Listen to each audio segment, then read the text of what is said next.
রেদওয়ান, প্রতিবাদ কর্মসূচিতে কি বলছেন অংশ নেয়ারা? লোপা, মূলত দুপুর 3:30টার পর থেকেই কিন্তু মিরপুরের এই 10 নম্বর গোল চত্বরে জড়ো হতে শুরু করেন ছাত্র জনতা সহ সাধারণ মানুষজন।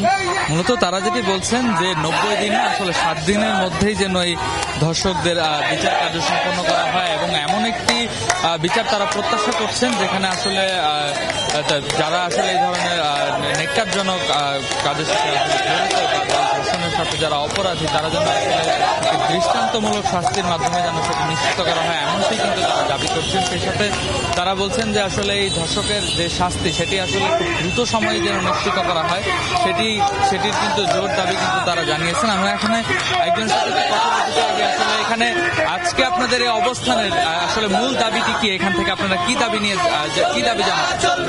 আপনারা জানেন যে আজকে আমাদের বোন আসিয়া চিকিৎসাধীন অবস্থায় মারা গিয়েছে। তো এই বিচারের দাবিতে যখন এইটা সারা দেশে তুমুল আলোড়ন সৃষ্টি করলো, সরকার ঘোষণা দিল যে তারা 90 দিনের মধ্যে বিচার করবে।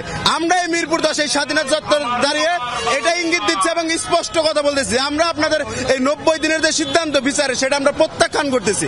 আমরা চাই 7 দিনের মধ্যে প্রকাশ্যে দর্শনকারীদের বিচার করতে হবে।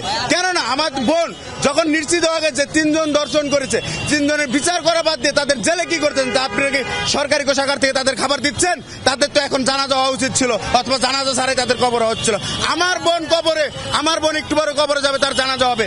আমার বোনের জানাজার আগে এই দর্শকদের আমরা এই জানাজা চাই, আমরা দর্শকদের ফাঁসি চাই। এবং আমরা যেটি শুনছিলাম আসলে যে তাদের যেটি মূল দাবি আসলে তাদের এই 7 দিনের মধ্যে আসলে তাদের যে বিচার কার্য সেটি সম্পন্ন করার জন্যই কিন্তু তারা এখানে জোর দাবি কিন্তু তারা জানাচ্ছিলেন। সেই সাথে তারা যেটি বলছেন যে আসলে রেদওয়ান, আপনাকে ধন্যবাদ আমাদের সাথে যোগ দেওয়ার জন্য।